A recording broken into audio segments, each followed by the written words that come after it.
In this video, I want to dive into the discussion of, will my intimate partner ever love me? And I'm answering or discussing this because it was a question that was submitted at the Survivor website. And I thought by putting together this discussion that it will help the person who submitted the question, and also it can help each of us if we ever find ourselves in this particular situation. And so we're going to again discuss, will my intimate partner ever love me? And this is, of course, relating to relationships. One of the first questions that I want to ask for each of us is, do we know our self-worth? And the reason that we ask this question, because sometimes we can operate from a standpoint of not being good enough. We can operate from a standpoint of, I really don't know if my partner loves me because I may not be doing enough for them. I really don't know if my partner loves me or if they will ever love me because I may not have anything to offer, or I'm not the person they may be looking for. Now, these are doubts and limiting beliefs that come up in our minds when we see no reciprocation sometimes from our intimate partner. So I submit to each of us, one of the first things that we want to establish is, do we know our self-worth? Because everybody, every human being is unique, is distinct, and has something special to offer.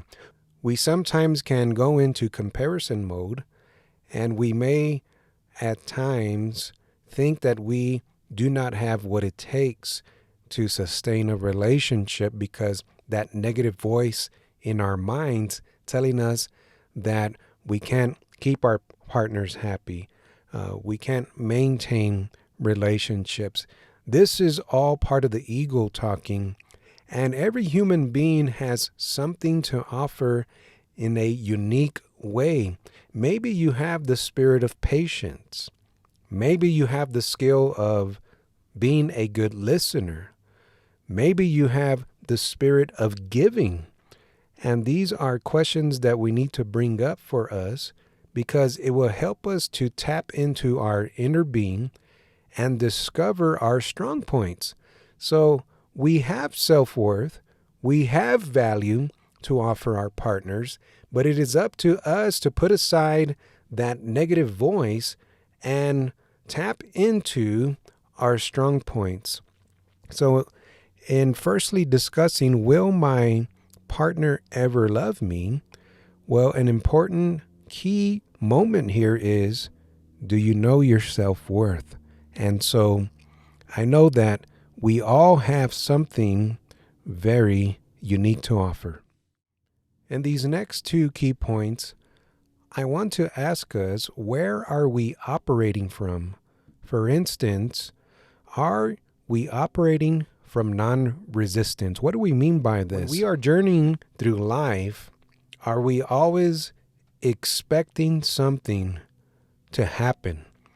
When we are taking our safari of life, are we always expecting a certain outcome? Are our expectations set too high? Are we always trying to be a perfect person or trying to get the perfect outcome?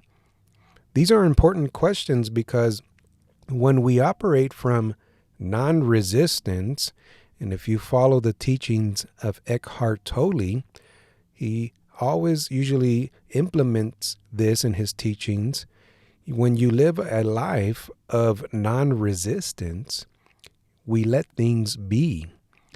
In other words, there are going to be times of suffering in every person's life, and things are going to come our way, and we have the choice to either react to those things, to become angry, to dive into deep depression, to play the victim, and the woe is me spirit.